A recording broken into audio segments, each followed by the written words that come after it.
Dear Venerable Sisters and Brothers, Dhamma friends, we are going to start the talk today, Dhamma talk today. So may everyone settle down for the talk and give the consent with 3 times. Sadhu, sadhu, sadhu. Namo tasse bhagavato arahato samma sambuddhasse.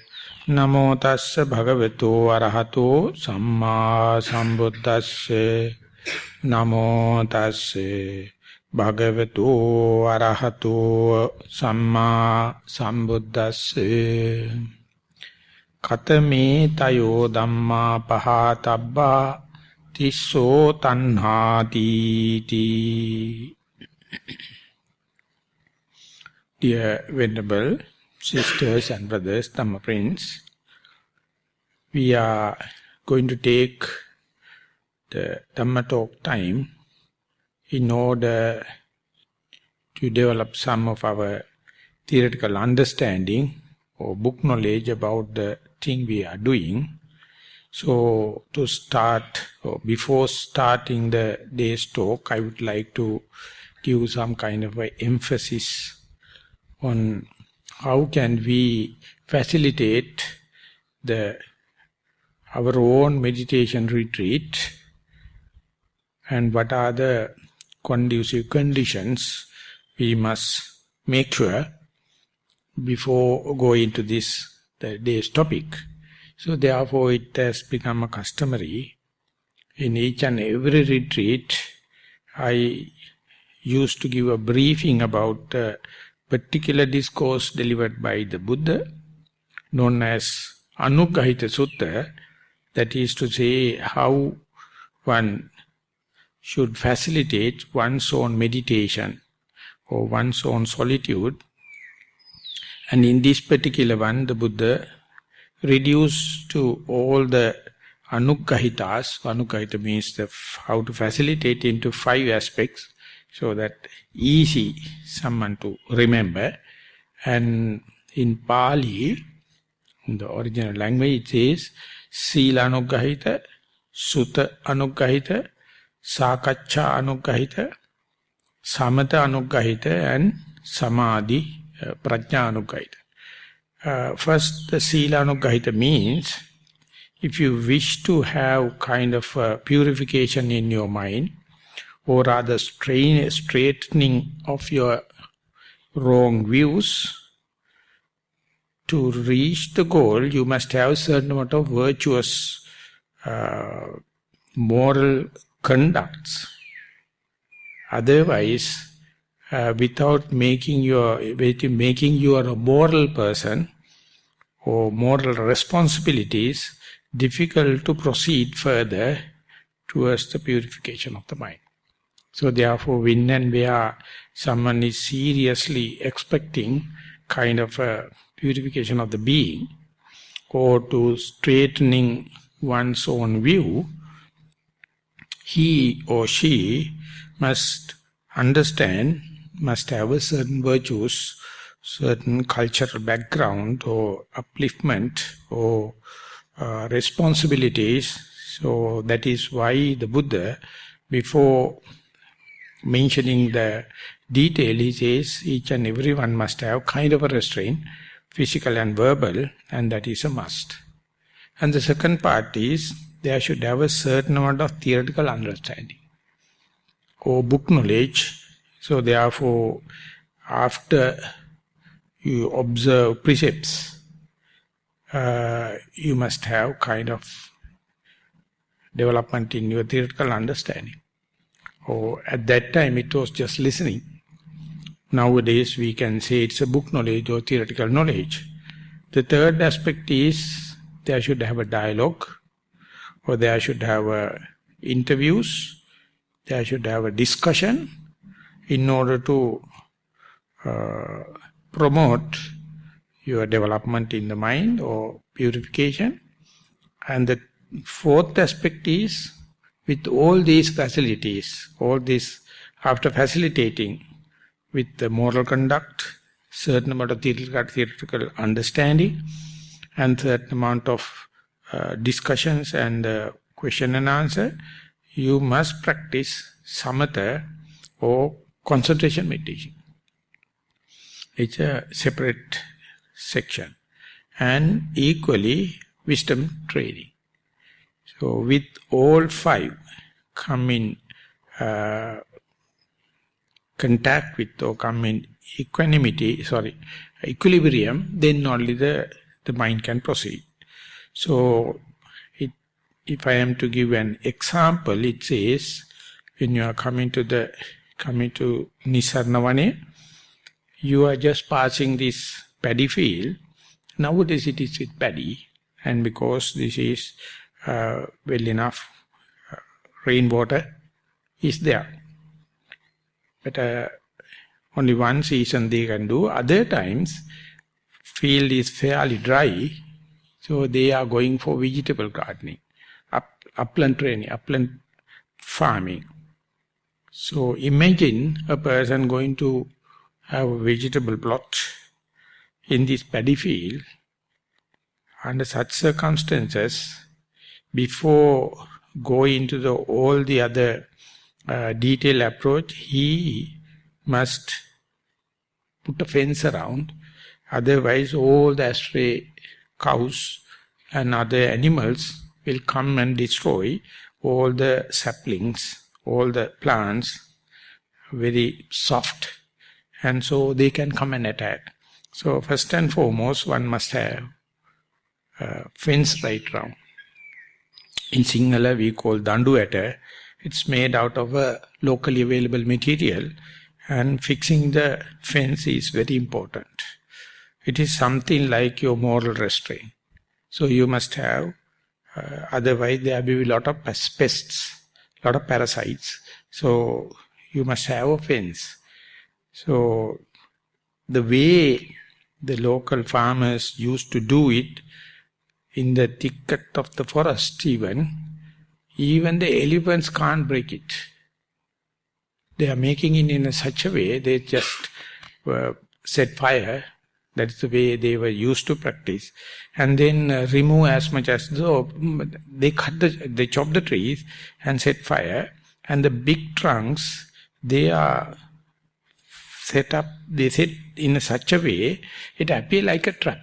So even the night animals, they come closer, they not dare to creep into, because they can set as a trap. So therefore even an elephant won't play with that. So that is the way they put the danduetta, and that is the way they used to cultivate in the traditional way. And if it is not so, your whole effort, maybe 3-4 months, overnight, elephant can come and finish, or any other animal.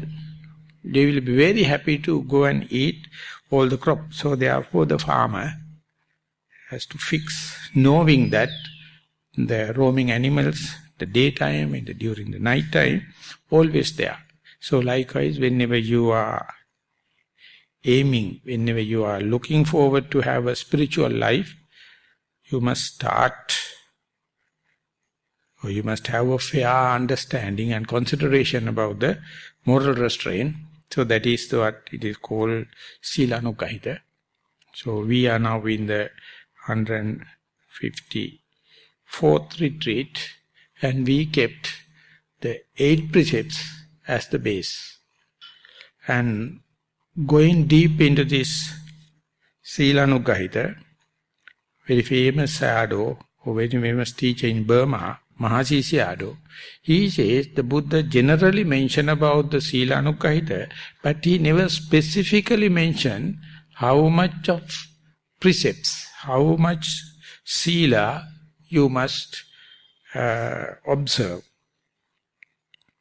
That means it's a common understanding.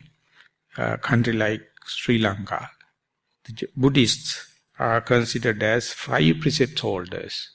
Householders are usually considered as 5 precepts. So that is the normal standard. So therefore, when and where someone is to go for a retreat, in a sense, residential retreat, they go for 8 precepts. That's the way. Or otherwise, in a normal day-to-day life, on full moon day and no moon day, they go for 8 precepts. But the meditators, when they are going to go for retreat, residential retreat, they facilitate their retreat by accepting these 8 precepts. So that is how the 8 precepts came into being. Of course, you can go for 9 precepts, 10 precepts, or 10 precepts at Samaneri, that is novices or gone forth, or you can go for high ordination, bhikkhu and monastic codes. Everything is the gradual development of these precepts, or moral restraint, or ethical kind of a hierarchy. So Mahasi Sayadaw, theoretically he shows, the Buddha never enumerated, you must have this or that. So whatever may be, your morality must be uplifted, or you must refresh your mind, you must define your mind in terms of morality. That is how you restrain your physical and verbal deeds. It is very, very important before going to the cultivation of the mind aspect. So that is how this Sila Anuggahita become very important. And they also, before going to the other, I would like to say that precepts is not a commandment, not imposing someone. You have to volunteer, or you have to request it and take it. So that is the charter of free thinking. The Buddha is prescribing, and if you have, and you as a candidate, you have to seek, you have to request precepts and continue. So it is not a commandment, it is not a imposement from the others. So you must have fair understanding about what are the effect of these precepts and how much it is helping towards cultivation of the mind, and that up to you. Whatever it may be, the candidates or the meditator himself or herself is requesting precepts, and it's so much detail explanation is there. Without Vinaya, no Dhamma. That without monastic code, without precepts, no understanding of the truth. Without Dhamma, no Vinaya. And without understanding of the truth, you never appreciate precepts. Because the precepts appear like a self-imprisonment. Why should I have precepts? I can live as usual, so therefore many will not. Specifically, if you take the younger generation from the age up to 30-40, they usually won't take it, unless otherwise traditionally it is coming. And if you are to understand precepts in an invariable way or in an informal way, the Buddha says you must be over 40. Then only you understand my life with precepts and life without precepts. Till that you are experimenting your life with your body in this culture. So after 40 only, your faculties become mature. Psychologically you reborn at 50s. So till that you learn how to eat and how to have this and how to have that. And after that only, if you are really concerned, you can be aware. But this is a general guideline. Have or call precepts. You have restrain yourself, because unless otherwise you restrain your physical and verbal deeds, hardly you can go for the mental aspect, because it is more subtle than physical and verbal. So that is how, first and foremost, you have to facilitate your meditative life, your solitude, your retreat with the moral restraint. And once that is there, once that is accepted, we must have a certain standard. We must have a certain norm in the retreat, otherwise very difficult to continue. That is why in the question and answer session also I mentioned, From the Nissarana Vanaya, we accepted 8 precepts for the laity. Others are holding the monastics are holding their own precepts. So that is one thing. And the other part of the same is that we have a compendium of rules for this retreat. That's also come under the moral restraint. So at the beginning, at the introduction, we give candidates, this is the timetable, and this is the way you have to behave, reduce your talking each other, and make your movements as slow as possible, as silent as possible, as mindful as possible. This is also part and partial, but it's a further refined form of the same precepts, so same moral restraint. And with that, by introducing itself is not enough. You must have Sutta Anuggahita. Sutta Anuggahita means you must facilitate your mind with theoretical understanding. Why should one impose oneself on precepts? So that justification or verification or reasoning happen when you are listening to the Dhamma talk. Three restraint. First thing is the moral restraint. Second thing is concentration. And the third one is wisdom. So how to facilitate, how to continue, how to refine, that is what the theoretical understanding is necessary.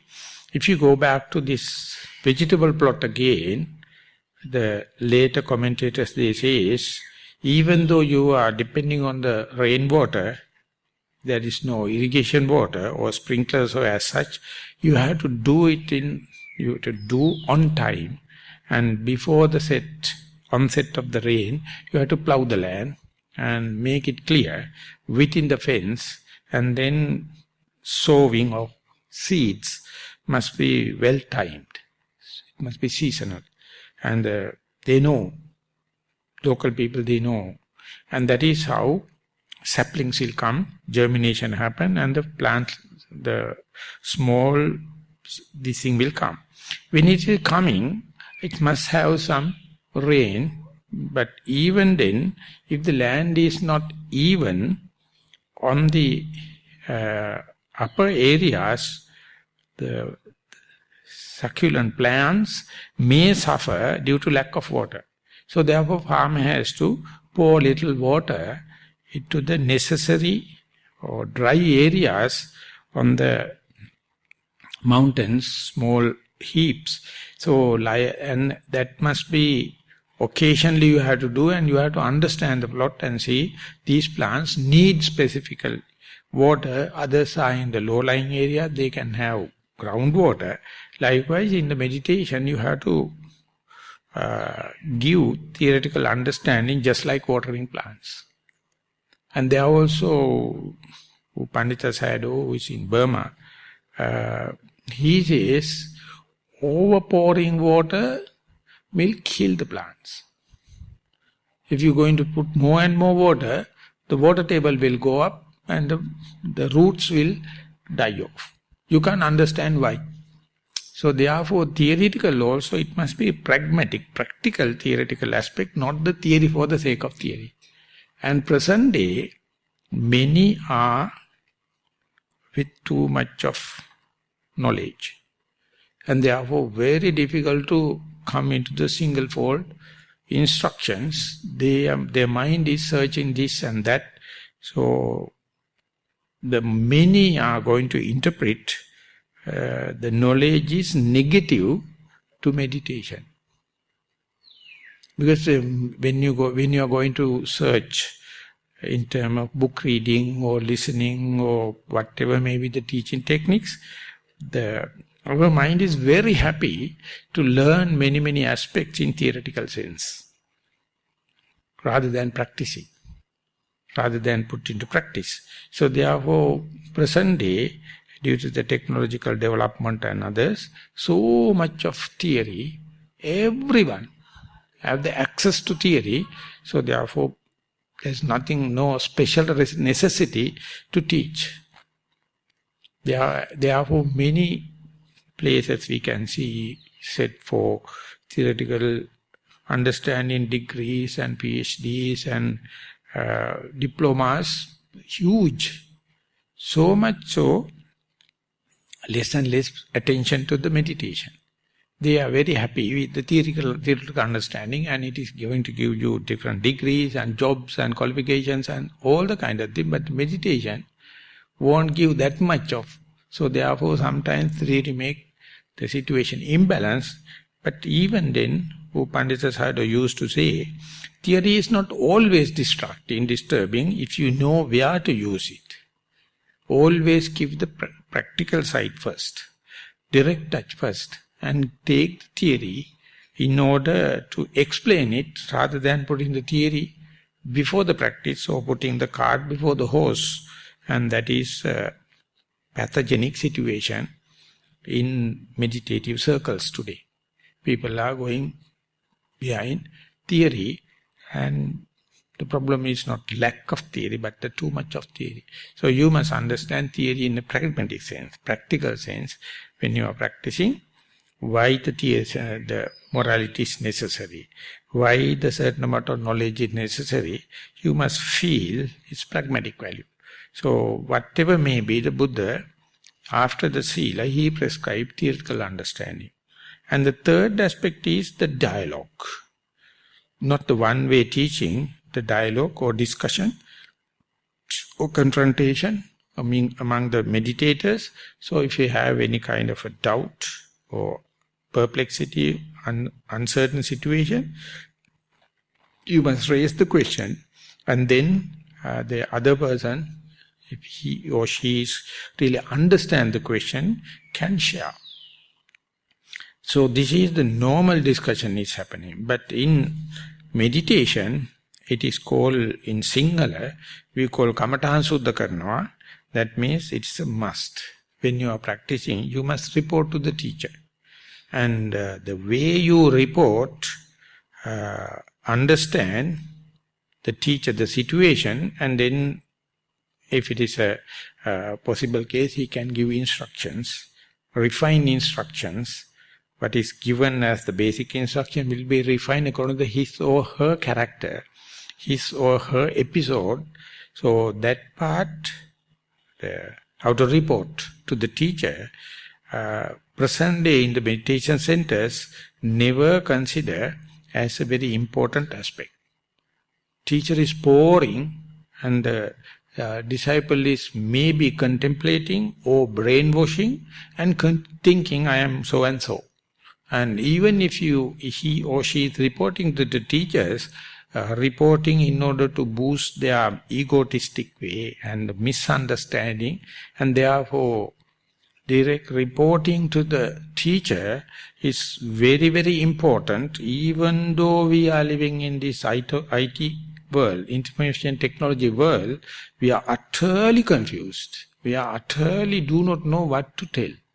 We utterly do not know short and sweet method. We are talking cock and bull stories. It is irrelevant to the meditation practice. More and more you practice, you will be short to the point.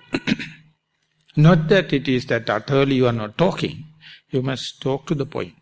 And in that sense, I find, even more than Maha Sayadaw, Pandita Sayadaw he was the person, only person on the earth I found straightening your communication. Unlucky enough, little more than 1 year, he passed away. And throughout, when you are practicing under him, whatever the precepts you hold, whatever the theoretical understanding you have, is day by day refining you what to talk in front of the teacher. And I had a punishment for 18 months. So I am a worst kind of a disciple, but I know, I appreciate him, how much he contributed to this Vipassana world, how to report. And when and where you not only teaching precepts, not only teaching the moral restraint, not only teaching the theory what the Buddha mentioned in the Tipitaka, but when you are communicating with the meditator, I find young children are so much advanced. Very easily they can report. Because there is no camouflage. There is no gloss over. There's nothing to hide. They tell. So therefore, that is a very good way to understand how our mind is cheating ourselves. How our mind is going around and around and around, never addressed to the subject. So therefore, each and every discussion or every dialogue is kind of a straightening communication. Of course, we can rehearse it, we can do it between two people or two bodies, but imagine with your body and the mind, we never talk each other. We always, when we have a body problem, we go to the doctor and talk, you never talk to the body. Therefore, recently there was an email, it says that close your cell phone and go and sit. Then you can see the SMS and missed call from your body.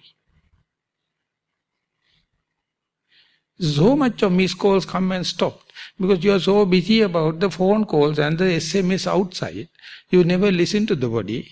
You never listen to the universe, so therefore shut up your cell phone and sit and wait, and you can see what the body is telling. You never love your body. You never love your posture. That's why you go for yoga masters and that masters and this masters. Bullshit. Your body is a good teacher. It tells, unless otherwise you are not listening.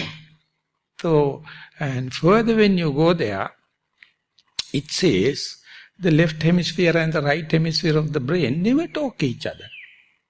They are completely two different personalities. They are connected to the corpus callosum, but hardly communicating each other. And the neuroscientist says, within the brain, two people living. Just like a married couple, never they understand each other. Within the skull. So neuroscience became a very popular, very big, and because contradiction. The left brain never allowed the right brain to talk. Suppressing and the domineering. The right brain utterly knows what to do, but no chance. And the left brain is always interpreting, bossy, rational, suppressing, adamant. Right brain never happens. So this is the way, a lot of ways of communication we don't know because we have no mutual understanding. We have no sympathy for others. We are always bossy and try to show your view and oppressing others, never helping. So imagine a child. They don't have that malice. Both the brains are working, body and the mind is naturally connected. And expressing also no shame. They can tell. Not that I am telling that their lack of morality is a positive there. I am telling everyone is sympathizing. Child. So likewise, if you wish to be a good communicator, you have to have a childlike mind. You have to have a beginner's mind. And that is the worst, most difficult thing. Because we are assuming. We never express ourselves. We never listen to our body. We never listen to the universe. We never listen to the right round. We never listen to the other psychology. Only we are imposing. We are pushing. So therefore this dialogue, it's a very remarkable feature in the Buddhism. Because all the other religions never allow questioning. If you question the omnipotent, omnipresent power, you are destined to hell. You have no rights to question about the Holy Script. And you can't compare it with other religions. So therefore it is always with blinkers. You can't look here and there, no comparison. Comparison is the worst thing. But the Buddha, on the other hand, is omniscient, omnipotent, and he gives the teaching. It's complete, but still he says, don't accept without questioning. Have a discussion. question it. Don't take it as on faith. You can take it, but without questioning, without putting into practice, don't use it. So therefore, the discussion, the term, came into human being due to the reason of this charter of free thinking. The Buddha declared, now it has become a very wide open. When and where the discussion is there, the democracy is there. When and where the discussion is there, division of labor is there. When and where the discussion is there, the transparency is there. So if you keep open, transparent, democratic and division of labor, you find no tension can happen. No frustration can happen. No friction can happen.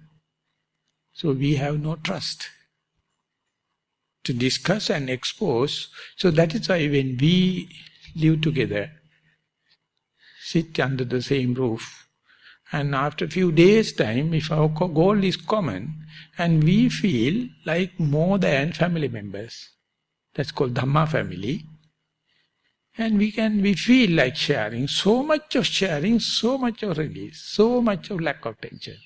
So more and more it happens, you ultimately, it will happen in a telepathic way. Because it is a contagious one. Once you know how to discuss and keep it open, others will learn the art not to cheat. I am not telling that you all are going to do cheating purposefully, but this is happening. It's happening unless otherwise you facilitate the direct discussion. And that is what I find the most remarkable feature I find in U Pandita Sayadaw. He daily in his talks, short and sweet, and short to the point, and discussions or in the interviews, very, very sharp. And there he indicates how the mind is working. So therefore don't let defilements to overpower you. Just simple. What is happening, express it. First day, second day, third day, it will never communicate. But after a while, just like a free association or counseling, it is becoming healing. You get the grace of the teacher, if at all grace is available, by your direct exposure, direct discussion. So therefore, this Sakacca Anuggahita is very important. And there you can see we have the same potential. Each and everyone, the potential-wise equal. But we assume in different ways. So therefore, hierarchy come into being. In the discussion, it must be just a dialogue. It must be two-way dialogue, it must be. But the question and answer session is not so. But if we can make it, that is the way we become a family member, like in the same family. So, third aspect is the discussion. It says in the vegetable plot, when the plants are thriving and growing and it is establishing, the farmer usually do little bit of ground loosening, the intercultivation works. So they remove the weeds and loosen the soil little and give little support to the trunk by accumulating soil, and then the roots will grow without hindrances. Because usually at the 6 inch, 9 inches below soil, there's a hard pan. Due to heavy equipment, the roots can't go deep into that. Unless otherwise you give little support to the roots to grow. I am talking about the little plants. So, discussion is like that intercultivation. You have to then and there, whenever necessary, you have to give, you have to facilitate the roots to grow. The vegetation, upper part you can see. But the farmer should have a feeling for the root system. And he must have a feel when the vegetation is not happening, he knows something wrong. Either fertilizer or soil air or soil water. So he has to give it. This is soil air. You have to give more airy situation. then only the roots can grow. If it is with the hard pan or rock, the roots won't grow in a balanced way, though anchorage is not happening. So exactly the way in the meditation, the discussion is going to give a diversification of our mindfulness. It is not one way, it has to grow. Of course, at the beginning it is growing the linear way, and ultimately through the discussion, according to your personality traits, according to your liking and disliking, the mindfulness is grow in a different way, and you can see the root system never grow straight. Any plant, if you take it, uproot it and see, roots are growing in such a way to increase the anchorage as well as in search of humidity or fertility, and therefore it never grows straight. So likewise the theoretical understanding also will be, even you are listening to the same talk, different people gather, different essence. And when the discussion only we can understand which is the part is more important, more juicy, more sappy, and therefore you must have the expressibility, but it is not equal in the meditators. Therefore some people, they can easily express it, but others are not. Some people good meditators, some people are not good meditators. So there are four things. Good meditators, good expressibility. Good meditators, lack of expressibility. Bad meditators, good expressibility, worst type. And bad meditators, not expressibility. No problem. So this talk is basically for the good meditators with less expressibility. So they have to promote it. You have to tell this is the way it's become a hindrance, otherwise, so therefore express yourself. Then only the other party can understand and adjust it. But I found it is in different cultures, in different groups of people, the expressibility is heavily variable. So therefore, even though you practice properly, how to report is sometimes become a hindrance. And make it more touchy, Pandita Sayadaw says, if he or she is a good meditator and not expressing properly, it is not a mistake of the disciple, but it is a mistake of the teacher. Teacher must take the utter responsibility, some or the other, to get the feedback. And to give a modern example, when we go to the Satipasala, we teach young children about 10-20 minutes about how to walk and let them walk. And we teach them how to sit and let them sit, and then we get the feedback. When you see feedback, trainers, facilitators, ministers, directors, everyone amazed to see how much they can express. And when we are doing the second part of the Satipasala, we did about 60 odd number of teachers and 200 odd number of children. And when we accumulate the information, minister, without go for an interview, he told, okay, you can go for national level. When the children are giving this thing, when we are compiling data, minister called and told, no, I feel it. Children can understand, they can express it, and they express in poems. They express in pictures, and they come and perform a drama and say, this is what I feel, Bhante, when I am walking, and this is what I feel, Bhante, when mind is distracted, and this is how, Bhante, I refine, I verify when the mind come back home. So when you see, we see the present day, how much we are distracting the mind of the children. By this present day, all the bombarding things, ultimately they become dumb. They know only sensuality and sexuality, nothing others. Not aesthetic. So mindfulness gave so much of information about the feedback. So therefore, the feedback comes through the discussion. And with that help, that moral restraint, theoretical understanding or facilitating, and with the discussion only, your mind is charged. Your mind is catalyzed to go and sit and do something on a particular object. That is called samatha anuggahita. Otherwise, mind is utterly scattered. It is not your mind, don't worry. This is the human mind. So before you go into that kind of endeavorance, you must restrain your mind in a way of moral restraint. Of course, moral restraint is not the mind, but anyway, when you come to a center like this, when you wear white clothes, when you sit in such a humble way, it's a kind of a training. It's a kind of a rejuvenating of your mind. Now, I am not the same person.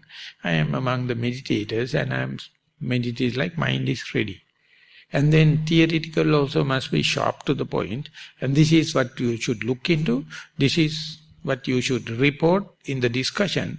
Then concentration restraint or samatha anuggahita, it becomes it is too early to tell, but anyway, your mind is always one-pointedness, one-pointed. You don't know. Whatever the distraction happen, the ekaggata is there in your mind. It is not prominent enough. Your mind is full of agitation, full of distraction, full of self-criticism. But the ekaggata also, it is in a not so prominent way, hidden way, it is there. So ekaggata or the one-pointedness or collectedness of the mind is not your earning, it is a birthright. You don't know how to look into. When you are distracted, look into the one-pointedness, it is there. Of course, it is not domineering. It is behind. But it is there. So, when sometimes it is dominating, it is coming and you are calm and collected on the object, well and good. But all the other time, it is nothing to earn. It is your part and parcel of the mind. So, therefore, look into the one-pointedness when you are mindful in one single object. Look into the one-pointedness when your mind is scattering between two objects or two volitions, and see what is happening when it is in the three objects and two distractions and maybe one primary object, 4 objects, 5 objects, 6 objects. Easily you can see how it becomes complicated when more and more objects are bombarding on the same time, but that does not indicate mindfulness, the concentration has gone. It has been dried off. No, it is there. That is how the very dramatic cases like Patachara and Kisa Gautami, they come with the whole troubles, and it is full of catastrophic. And when they come to Buddha, just say, be mindful, they became. So that is how even is catastrophic mind, even is scattered mind, the one point is there. So if you know how to look into, for example, if you go for a gold mine, you may search the gold more than 0.15%, then it is called gold mine. But each and every soil is having gold, but it's very less in concentration, less in there. So refinement is very expensive. Otherwise gold is there everywhere. But you go for gold mine where the percentage is somewhat higher than the other places, so your refining capacity, expenditure, you can overcome by the gold you are going to earn. So it is a lucrative venture. But everywhere gold is there. Likewise, whatever the scatteredness, if you know how to look into, one-pointedness is there. So how long will it take you to understand? You are born with concentration. One person when I was in Panditarama, he told, after you become anagami, only you comes to know human mind is naturally enlightened. After you become anagami level, that means non-returners level, you find it is separated and delimited and understand right from the beginning I have all these qualities, now only I can separate them and see. Then only you can teach others. Then only you can see the failure in concentration. And by that time it is too late. So theoretically, one can explain, even in the distracted mind, day-to-day life, disappointments, the concentration, not the concentration, one-pointedness or stillness is there. So believe it at the beginning with the faith. And whenever mind is scattered, just see how much the stillness of the mind, how much the concentration or one-pointedness is there, even though it is not significant, not conspicuous, it is there. You can't kill it. Never. Never. It's always there. So your attention must be under the scattered situation. See how much the one-pointedness, stillness is there. And that's why in the discussion we discussed, whenever mind is gone astray, whenever it is bewildered, and whenever it is unmindful and gone, and if you manage to bring it back, and you can see that your primary object is still in the stillness. Your body is still in the stillness. It is not distracted. And so how many steps you have to seriously see, not to worry, but to come back and see how much your primary object, your posture, your body is still. And then you can say it is, you think it must be completely agitated and perplexed. That is what you think. But it may or may not be. I would put it the other way. The object is still waiting for you. The bodily posture is waiting for you. So that is a kind of a trait, kind of a thing we call samatha-anuggahita. It is given, we are endowed with. Don't complain. Don't put it in trouble. Telling I am scattered. You cannot be. If it is so, the moral restraint cannot happen. As far as you have the moral restraint, mind is calm. Whether you accept it or not. Avippatisarathaya ananda kusalani silani. Buddha is a long experimenting, he says, whenever you have skillfulness in morality, mind is calm. Your moral restraint itself make the mind calm. Believe your moral restraint. And it's still mind is maybe little percentage, not 100% stillness, is a gift or side effects or byproduct of the restraint, moral restraint. So believe on your moral restraint. Whatever the scatteredness happen in your mind, it cannot break your precepts.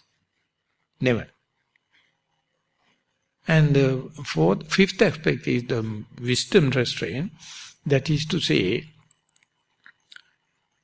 whether you are a male or female, whether you are a senior meditator or whether you are a very beginner, the four elements or elementary characteristics, always it is showing it is impermanent. You do not wish to see, that's the only thing. Because of your idiotness, because of your foolishness, because of your lack of understanding. But you can see the cosmic drama, even in the atomic level, or even at the sea wave level, or even at the wind level, or even the fire. Always cosmic drama is there. That is what the Buddha says, impermanent. And when you sit, first breath is not like the second breath. Second breath is not like the third breath. So you make so much of complaint, telling the breath is not ever equally the same. Or while you are seeing the breath, observing the breath, sound comes, pain comes. Everything indicates impermanent. And you feel it is like something negative, or it is not...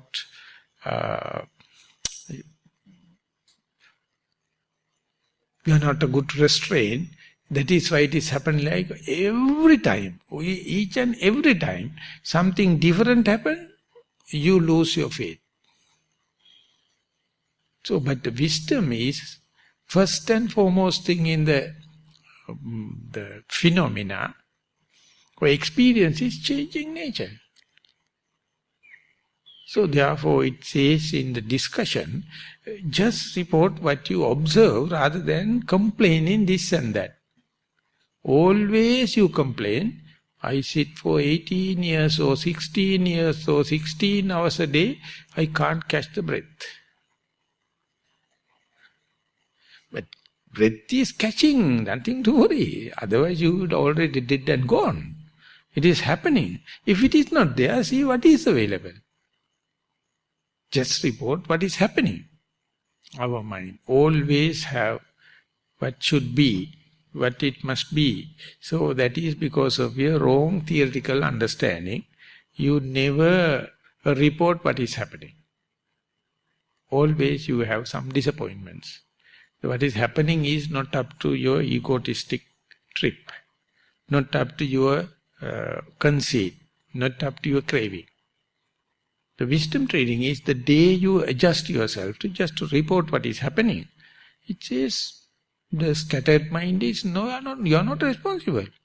The little geared and 1.1, you are not responsible. Whenever the cause and effect causes happen, it happens.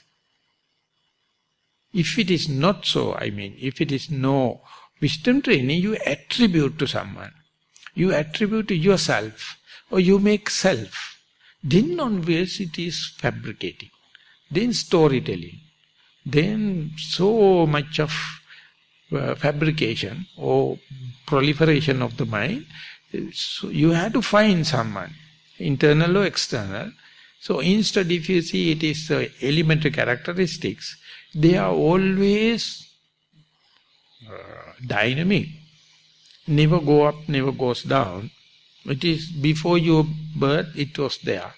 Even if you are enlightened, that will be there. Even if you are after the enlightenment, the elements will be there. It is their own way. When are we going to accept it? We will accept the day ignorance gone, the day the conceit gone, the day the desire gone. So therefore, why one can't see things as they are? Not only that, why can't report as it is there? Sometimes it is the perpetuation of suffering. The Buddha is asking, what is the reason why the people are caught up in this samsara, or make a complication out of this impermanent thing? And in the first ever sutta discourse the Buddha delivered, it says, single reason is craving. You have cravings, therefore whatever happening not up to the mark. So that craving is the one, the topic for the series. So that is when Sariputta is asking, Katame tayo dhamma pahatabba. If you know the cause for suffering, you have to get rid of it. You have to remove it. What are these? 3 types of cravings. Kama tanha, bhava tanha, vibhava tanha. So by looking at the world, you can understand the first thing Buddha presented. He presented kama tanha, the sensuous pleasure, or materialistic pleasure, or this consumerization, or these luxuries. And that is what we go in search of, from the young age to the middle age to the last drop of your life, and go in search of sensuous pleasure. Not a single person on the earth died happily, died saturated, died with the term enough. Not a single. So therefore we are nothing special. Ever we have vacuum. Ever we have something lacking. So that lacking thing is perpetuating. Tanha pono bhavika. It is leading to this perpetuation, because for the moment you are not happy, And you think, by fulfilling this and that and this, it will be unalienable, unalloyed, content. So therefore you have yearning for which is lacking. And that is how you become, your rebirth and continuation happen. So when and where the craving is there, you are already hooked up in the chain. And instead, the Buddha says, be here and now. In the present moment, it is complete, it is saturated, it is contented. And if you can maintain this here and now, Upanishads translator use inalienable and unalloyed. It is by itself. You need anything. You need no anything because in the present moment is a present moment. And when you go there, you find by sensuous pleasure or materialist pleasure, you can't gain it. So inalienable. So the moment you understand the here and now, or contentment, or be happy with here and now, that's the answer for this craving. So throughout these talks, we will try to see when and where you are here and now, how much you are answering this perpetuation question of craving. And when and where you are in craving, how much you are far away from the present moment.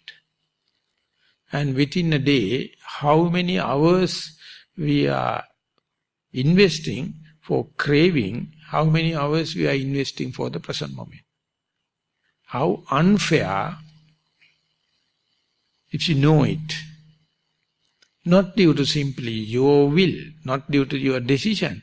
This is the way it happens. But very understanding of this complication is a gainful thing or yet another contribution for your frustration, I do not know. By that way understanding, is it leading to more and more clarity or more and more your frustration or more and more your tension? Very difficult to say. It says it is very difficult even to design an experiment. Being this here and now is so open, so common, so free of charge. Why only very little fraction of people even think about that? They always go for sensuous pleasure. They always go for materiality, amisha, and very difficult. It is nothing but your choice. You are the person choosing to go to the sense pleasure. You are the person choosing to go to this materiality. You are the person choosing to fulfill your desire by external things. Hardly any person, even they know, hardly one can be contented to say, the pleasure is here and now, if at all. And it is free of charge. No one is controlling. No one has any executive powers to say you must be mindful or you must not be mindful. So therefore the wisdom must be there. We are born with this ability, but how much convincing has to happen, how much we have to repetitive application to do to make it something solid, well understood. So even if it is not happening, don't consider it as your personal mistake, it's a very profound. So therefore the craving, if you take as a single variable, that is how it happened for this suffering. The single reason is craving. But when you go in detail, the Buddha says, craving is the external and most forefront cause, but the ignorance is behind. Due to ignorance only this craving happened. So therefore by cutting off craving, you can go to the Ceto Vimutti, or understanding the ignorance as such, you can go for Panya Vimutti. So therefore, even though in this particular one it says Kama Tanha, Bhava Tanha, Vibhava Tanha, three kinds of craving, very understanding of the same, very cutting off the misunderstanding, also another kind of way out. So therefore, it is being considered as the father and the mother. Mother is like, the craving is just like the mother. That is what you have, affectionate, you know for sure. But you don't know you are father. Your mother may know. So that is the behind. So therefore, vipassana, inside meditation is dealing with the father, and the samatha meditation is dealing with the mother. So to conclude the talk, I would say one day you have to kill mother and father. One day you have to kill your mother and father, then on to the enlightenment. So it will be very, very, very dangerous or very, very contradictory kind of a statement. That is why the Buddha says, you have to understand who is creating this suffering, who is mothering it, who is fathering it, and the day you understand, you will never give fertilizer, you will never give food, and as far as you do not know, you are always fostering, you will supporting mother and father, and not only that, sorry to say, you are misleading children also to go for sensuous pleasure. That's why we try to give kind of understanding to the Satipasala, not just completely giving this sense pleasure or materialistic pleasure or luxury is not the peace of mind, but there is another way, sati, giving to the children, and they are ready to understand, but parents are not so happy. And then the priests, they are utterly unhappy. They are not happy. Religious masters, they are not happy. Because this gives the direct answer, very simple. So they can't perpetuate their religious the agendas. So therefore here we are taking Satipasala as an example and going.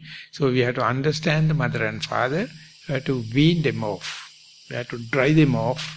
That is how it happens. So theoretically in the Dhamma talk what we do is give the theory understanding, and the day you verify it, day you reason it out and deduce it, you will put into practice. Once put into practice, you will realize, you will understand what's the meaning of this theoretical understanding, and then you see, slowly, you will learn how to say enough. That is the answer for the craving. Don't hesitate, the enough is enough. Don't think that it is not diplomatic to say directly, or no, it is not nice to be social to say enough. No, enough is enough. So today I am going to sum up the talk with this remark, and we will try to go tomorrow onward to these three kinds of tanha, craving, kama tanha, bhava tanha, vibhava tanha. Hope today's foundation will be helpful for you to proceed tomorrow onward. So this will be the final remark. Thank you very much for listening. Sadhu, sadhu, sadhu.